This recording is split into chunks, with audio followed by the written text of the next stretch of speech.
தமிழகத்தில் நிலம் கையகப்படுத்துதல் உள்ளிட்ட காரணங்களால் 82 ரயில் பால பணிகள் தாமதமடைந்திருப்பதாக மத்திய அமைச்சர் அஸ்வினி வைஷ்ணவ் தெரிவித்தார். திமுக எம்பி கிரிராஜன் எழுப்பிய கேள்விக்கு அவர் எழுத்துப்பூர்வமாக அளித்த பதிலில், நிகழாண்டு ஏப்ரல் 1ஆம் தேதி வரை தமிழ்நாட்டில் லெவல் கிராசிங்குகளுக்கு பதிலாக 235 மேம்பாலங்கள் அல்லது கீழ்ப்பாதைகள் அமைக்கப்பட்டுள்ளதாகவும் அவை செயல்பாட்டில் இருப்பதாகவும் தெரிவித்துள்ளார். மேலும் நிலம் கையகப்படுத்துவதில் தாமதம், லெவல் கிராசிங் மூடலுக்கு ஒப்புதல் அளிக்காதது, தண்டவாள தடத்தை இறுதி செய்யாதது உள்ளிட்ட காரணங்களால் 82 பாலங்களின் பணிகள் முடிக்கப்படாமல் இருப்பதற்கான காரணங்களை மத்திய அமைச்சர் பட்டியலிட்டார். நாடு முழுவதும் கடந்த 10 ஆண்டுகளில் 13,426 பாலங்கள் கட்டப்பட்டதாக கூறிய அவர், அதில் தமிழ்நாட்டில் மட்டும் 747 பாலங்கள் கட்டப்பட்டதாக குறிப்பிட்டுள்ளார்.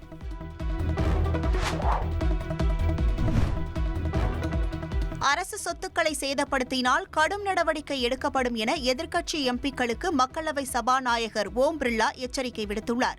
நாடாளுமன்ற மழைக்கால கூட்டத்தொடரில் வாக்காளர் சிறப்பு திருத்த விவகாரத்தை முன்வைத்து எதிர்க்கட்சி எம்பிக்கள் கடும் முழக்கங்களை எழுப்பிய நிலையில் மக்களவை ஒத்திவைக்கப்பட்டது. முன்னதாக பேசிய சபாநாயகர் ஓம் பிர்லா, எதிர்க்கட்சிகள் கோஷமிடும் சக்தியுடன் கேள்வி கேட்டால் அது நாட்டு மக்களுக்கு நன்மை அளிக்கும் என்றும், மாறாக அரசு சொத்துக்களை சேதப்படுத்தினால் கடும் நடவடிக்கை எடுக்கப்படும் என்று எச்சரிக்கை விடுத்தார். அது மட்டுமின்றி சில உறுதியான முடிவுகளை எடுக்க வேண்டியிருக்கும் எனவும் ஓம் பிர்லா ஆவேசமாக கூறினார்.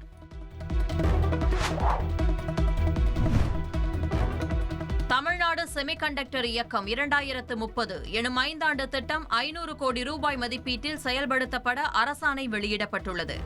சென்னையில் 100 கோடி ரூபாய் மதிப்பீட்டில் செமிகண்டக்டர் உயர்திறன் வடிவமைப்பு பரிசோதனை மையம் உருவாக்கப்படும் என்றும், கோவை சூலூர் பல்லடத்தில் தலா 100 ஏக்கர் பரப்பில் செமிகண்டக்டர் உற்பத்திக்கான இயந்திர தொழில் பூங்காக்கள் உருவாக்கப்படும் எனவும் தெரிவிக்கப்பட்டுள்ளது.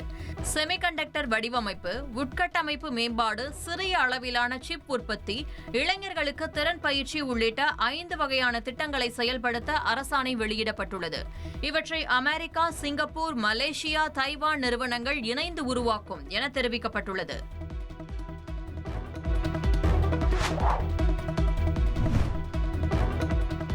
அமைச்சர் ஐ. பெரியசாமி வீடு மற்றும் அலுவலகங்களில் நடத்திய சோதனையில் பல்வேறு முக்கிய ஆவணங்கள் கைப்பற்றப்பட்டிருப்பதாக அமலாக்கத்துறை தெரிவித்துள்ளது. தமிழக ஊரக மேம்பாட்டுத்துறை அமைச்சர் ஐ. பெரியசாமி மற்றும் அவரது மகனும் பழனி தொகுதி எம்எல்ஏவுமான செந்தில்குமார் வீடு அலுவலகத்தில் அமலாக்கத்துறை சோதனை மேற்கொண்டது. சட்டவிரோத பண பரிவர்த்தனை புகாரின் கீழ் சென்னை, திண்டுக்கல்லில் நடைபெற்ற இந்த சோதனையை அரசியல் பழிவாங்கும் நடவடிக்கை என திமுக விமர்சித்திருந்தது. இந்த நிலையில் சோதனையில் கைப்பற்றப்பட்ட பொருட்கள் தொடர்பான விவரத்தை அமலாக்கத்துறை வெளியிட்டுள்ளது.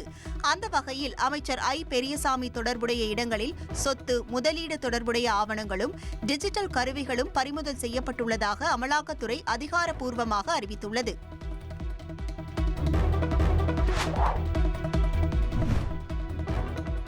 சிவப்பு, மஞ்சள், சிவப்பு நிறத்தில் கொடியை பயன்படுத்த தாவேகாவுக்கு இடைக்கால தடை விதிக்க சென்னை உயர்நீதிமன்றம் மறுத்துவிட்டது. தங்கள் வணிக சின்னமாக பதிவு செய்யப்பட்டுள்ள சிவப்பு, மஞ்சள், சிவப்பு நிறத்திலான கொடியை பயன்படுத்த தாவேகாவுக்கு தடை விதிக்க கோரி தொண்டை மண்டல சான்றோர் தர்ம பரிபாலன சபை சார்பில் உயர்நீதிமன்றத்தில் வழக்கு தொடரப்பட்டது. வழக்கு விசாரணையின் போது மனுதாரர் கொடியை ஒப்பிடும்போது தாவேக கொடி முற்றிலும் வேறுபாடானது என தாவேக தரப்பில் வாதிடப்பட்டது. இருதரப்பு வாதங்களையும் கேட்ட நீதிபதி, இரு கொடிகளையும் ஒப்பிடும்போது மனுதாரர் தரப்பு கொடியை தாவேக பயன்படுத்தியதாக கூற முடியாது எனவும், தாவேக கொடி மக்கள் மத்தியில் குழப்பம் ஏற்படுத்தும் என கூற முடியாது என்றும் கருத்து தெரிவித்தார். சிவப்பு, மஞ்சள், சிவப்பு நிறத்தில் கொடியை பயன்படுத்த தாவேகாவுக்கு தடை விதிக்க முடியாது என தெரிவித்து மனுவை தள்ளுபடி செய்து உத்தரவிட்டார்.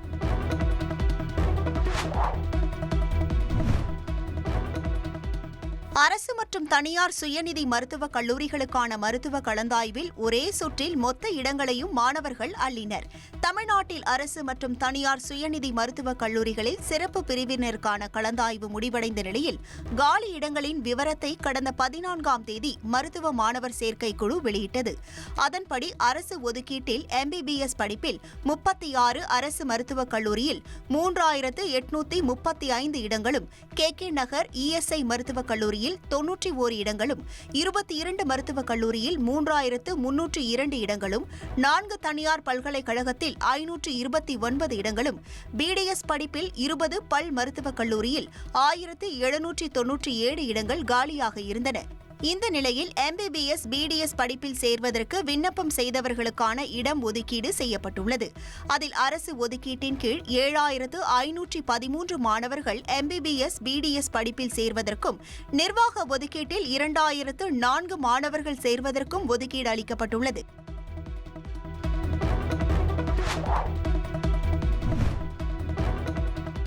நாமக்கல் மாவட்டத்தில் சிறுநீரகத்தை தொடர்ந்து கல்லீரலும் திருடப்பட்டதாக பெண் ஒருவர் அளித்த புகாரின் பேரில் உயர்நிலைக்குழு விசாரணைக்கு உத்தரவிடப்பட்டுள்ளது. நாமக்கல் மாவட்டம் பள்ளிப்பாளையத்தில் கிட்னி திருட்டு பெரும் அதிர்வலையை ஏற்படுத்திய நிலையில் கல்லீரலும் திருடப்பட்டதாக 37 வயது பெண் பகீர் தகவலை வெளியிட்டுள்ளார். புரோக்கர் தன்னை அணுகி கிட்னியை கேட்டபோது தாம் கிட்னி மாற்று அறுவை சிகிச்சை மேற்கொள்ள முடியாத நிலை ஏற்பட்டதாகவும், இதனால் தன்னை மிரட்டி கல்லீரலை எடுத்துக் கொண்டதாகவும் அந்த பெண் வீடியோ வெளியிட்டிருந்தார். தற்போது உடல் பருமனால் எந்த ஒரு வேலையும் செய்ய முடியவில்லை என்றும் அந்த பெண் வீடியோவில் குறிப்பிட்டிருந்தார். இதைத் தொடர்ந்து சுகாதார திட்ட இயக்குநர் வினித் தலைமையில் குழு அமைத்த மருத்துவ மற்றும் மக்கள் நல்வாழ்வுத்துறை விரிவான அறிக்கை தாக்கல் செய்ய உத்தரவு பிறப்பித்துள்ளது.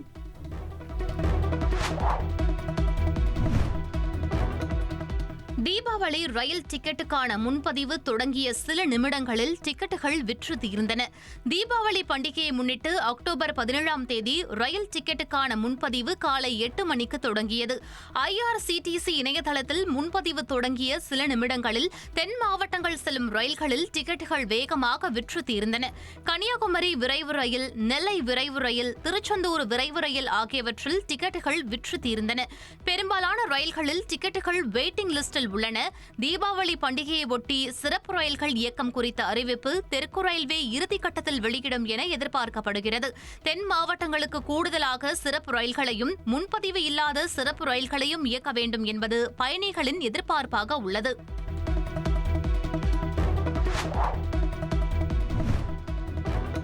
தெலங்கானா மாநிலம் மேடக் மாவட்டத்தில் தொடர் கனமழை காரணமாக பழம்பெரும் கோவிலை வெள்ளம் சூழ்ந்துள்ளது. கனமழையால் சிங்கூர் அணையில் நீர் நிரம்பி மதகுகள் திறக்கப்பட்டதால் மஞ்சீரா நதியில் வெள்ளம் ஆர்ப்பரித்து செல்கிறது. இதன் காரணமாக பழம்பெரும் வனதுர்கா பவானி கோவிலை சுற்றி வெள்ளம் சூழ்ந்து தீவு போல் காட்சியளிக்கிறது.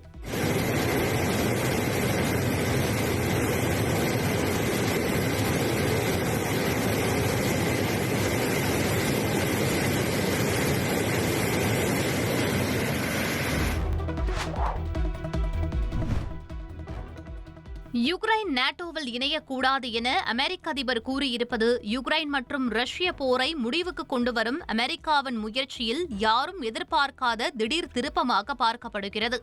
யுக்ரைனுக்கு நாட்டோ பாணியில் பாதுகாப்பு வழங்க ரஷ்ய அதிபர் புட்டின் ஒப்புக்கொண்டதாக அமெரிக்க அதிபரின் சிறப்பு தூதர் ஸ்டீவ் விட்காப் கூறியிருந்த சில மணி நேரங்களுக்கு பிறகு அமெரிக்க அதிபர் டொனால்டு ட்ரம்ப் அதற்கு மாறாக தனது சமூக வலைதள பக்கத்தில் வெளியிட்டுள்ள தகவல் யுக்ரைனை கைவிரிக்கிறதா அமெரிக்கா என்ற விவாதத்திற்கு காரணமாகியுள்ளது. ரஷ்ய அதிபர் விளாடிமிர் புட்டின் உடனான தனது சந்திப்பிற்கு பிறகு யுக்ரைன் அதிபர் ஜெலன்ஸ்கியை வாஷிங்டனில் வைத்து அமெரிக்க அதிபர் டொனால்டு ட்ரம்ப் சந்திக்க உள்ளார்.